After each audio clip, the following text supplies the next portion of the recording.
Yes, Edward Sisson. The last name is spelled S-I-S-S-O-N. I have a Bachelor of Science from MIT in architecture, and then I have a law degree from Georgetown University Law Center, magna cum laude. Well, I was contacted by another lawyer, a colleague in Washington, who had heard of Professor Crocker and the difficulties she was having at George Mason, and that she needed a lawyer. And I had a number of pro bono clients at my firm, Arnold and Porter, in a variety of fields, including some in the field of intelligent design, so I knew the background of the issue, and so I called. So I called Carolyn and introduced myself and said I was a partner at Arnold and Porter, that I had a history of taking pro bono cases at the firm, and I was very interested in talking with her about what the dispute was that she was having with George Mason, and if it looked like something I could be of assistance on, I would propose it to the firm's pro bono committee and try to get approval to represent her on a pro bono basis, which they did. Yeah. Well, Arnold and Porter is one of the major law firms in the United States and in fact in the world. It has multiple offices in the United States and also in Europe, and at various times has had offices in Japan and in Turkey, and I believe today has an office in Belgium. Many large firms do take pro bono cases, but not all. Arnold and Porter has been widely recognized as a leader in taking pro bono cases. It was the pro bono firm of the year, in fact, from the American Bar Association in the year that I took on the representation of Dr. Crocker. Dr. Crocker's case really had two parts, and still has two parts, although I'm not currently her lawyer. The first part is that she taught in her class doubts about Darwinism, and because of her teaching, her department chairman removed her from teaching the lecture course. And that was an infringement of her academic freedom as a professor in a Commonwealth, Virginia State institution. Should not have occurred. Separate and apart from that, Dr. Crocker had a written contract for 3 years of teaching. But the university asserted that she had agreed to change the contract to simply a 1-year term, which was about to expire. So that was a separate issue as to whether she was correct in that she had a 3-year contract or the university was correct it was only a 1-year contract. We believe that the two were related in that had she not doubted Darwinism, the university would not have taken the position that her contract was about to expire, because that was a very convenient way of basically getting rid of the problem professor.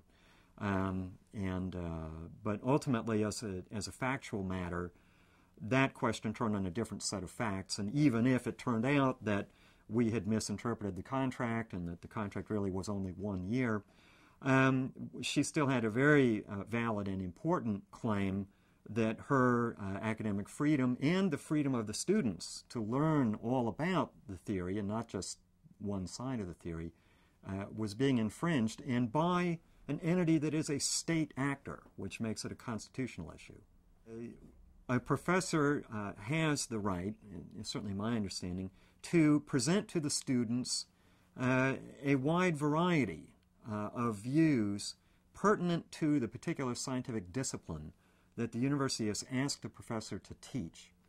And evolution was clearly, Darwinian evolution, was clearly a part of the curriculum for this class. It ran throughout the notes that Dr. Crocker received from the prior professor who had been teaching it. So the only thing she did differently was to present not only the positive, the pro side of Darwinism, but also to inform the students that there is a counter, that there is a dissenting view from that. But the topic itself was clearly within the subject matter of the course. Evolution was clearly discussed as a part of that course by prior professors, and so she was totally within her rights to acquaint the students with the work of PhD university professors such as Michael Behe of Lehigh University and PhD writer. He's not a professor, but he has a PhD in embryology, I believe, Jonathan Wells, and others. I participated in hearings held at the Kansas State Board of Education in May 2005, and we presented 10 university science professors, all of whom assert that Darwinism, as taught in the universities and the high schools, is invalid. And so she had a very thorough scientific basis for the views she presented, and she had every right to present them, and the students had every right to hear them.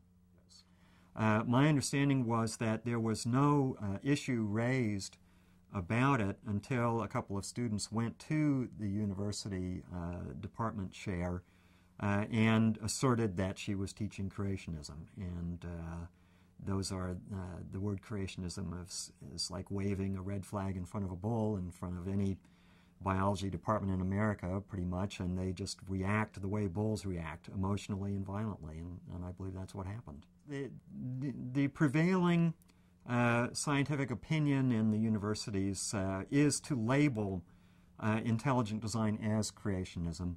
I think quite inappropriately so. Because I came to this by reading the science. My position is that the leading intelligent design textbook is already in all the universities, and it is Molecular Biology of the Cell, 4th edition.